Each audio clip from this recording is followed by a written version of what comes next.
किसान साथियों नमस्कार। अब आ गया टाइम गर्मी के सीजन में फरवरी और मार्च माह में हम कुछ सब्जियां लगा सकते हैं, जो मैं आपको निम्न प्रकार बता रहा हूं।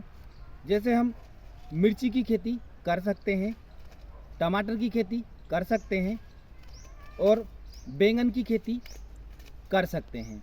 तो किसान साथियों, मिर्ची, टमाटर, बैंगन तीनों की खेती करने के लिए हमें पौधा तैयार करना पड़ेगा पहले हमें, और पौध तैयार करने के बाद हमें इन्हें मुख्य खेत में लगाना पड़ेगा। इसी क्रम में किसान साथियों, हम कद्दू की खेती कर सकते हैं। कद्दू के साथ साथ लौकी की कर सकते हैं, लौकी के साथ साथ गिलकी की खेती कर सकते हैं, और गिलकी के साथ साथ हम तोरी की खेती भी कर सकते हैं।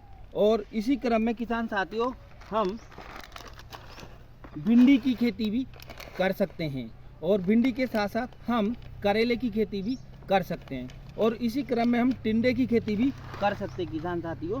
और इसी क्रम में हम ककड़ी की खेती भी कर सकते हैं हम किसान साथियों।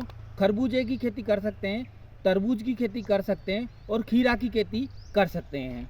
और इसी क्रम में हम फ्रेंच बीन या लोबियो की खेती कर सकते हैं। तो किसान साथियों, मैं आपको बता रहा हूँ कि हमें सब्जियों की खेती करने के लिए सबसे पहले बैलेंस फर्टिलाइज़र देना बहुत ज़्यादा ज़रूरी है, क्योंकि पिछले कुछ वर्षों से हम लोग लगातार उर्वरक व खादों का प्रयोग अनियंत्रित तरीके से कर रहे हैं, और इससे कहीं ना कहीं हमारी पैदावार क्षमता भी घटी है।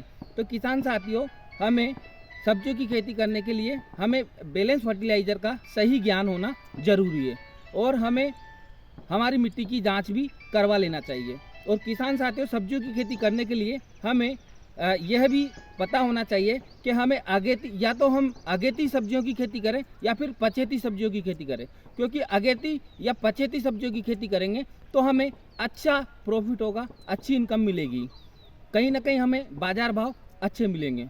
और किसान साथियों, हमें जो बीजों का चयन करना चाहिए, बीजों का चयन हाइब्रिड बीज या फिर रेसिस्टेंट वेराइटी का चयन करना चाहिए। हाइब्रिड बीज से पैदावार अच्छी मिलेगी, और रेसिस्टेंट वैरायटी लेंगे या किसी भी रेसिस्टेंट वैरायटी का मतलब होता है किसी भी रोग के प्रति प्रतिरोधी क्षमता, मतलब रोग से लड़ने की क्षमता होना चाहिए, वह उस रोग के प्रति सहिष्णु हो। तो हमें ऐसी वैरायटियों का चयन करना चाहिए। और किसान साथियों, हम फरवरी और मार्च महीने में धनिया भी हम अच्छा लगा सकते हैं। तो धनिया हमें इस समय क्या होता है, हमें केवल धनिया से पत्ता लेना होता है या हरी पत्ती लेनी होती है। इस समय हम उस धनिया का प्रयोग ना करें जो दाने के लिए हम करते हैं। तो हमें दाने वाला धनिया इस समय नहीं लगाना, हमें हरी पत्ती लेने के लिए धनिया का उत्पादन करना है। तो किसान साथियों, धनिया में क्या होता है, कम जगह पर और कम समय में हम अच्छी पैदावार ले सकते हैं, अच्छा पैसा कमा सकते हैं। किसान साथियों, आप सभी को पता होगा कि सब्जियों का जो बीज होता है, हमें अच्छे बीजों का चयन करना चाहिए, और अच्छे बीजों का चयन करना चाहिए। और बीज आप अपनी सलाह अनुसार या आपके अपने सेल्फ मार्गदर्शन के अनुसार खरीद सकते हैं।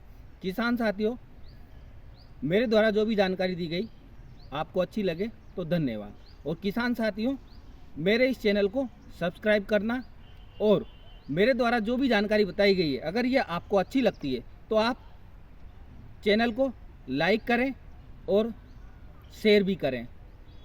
धन्यवाद।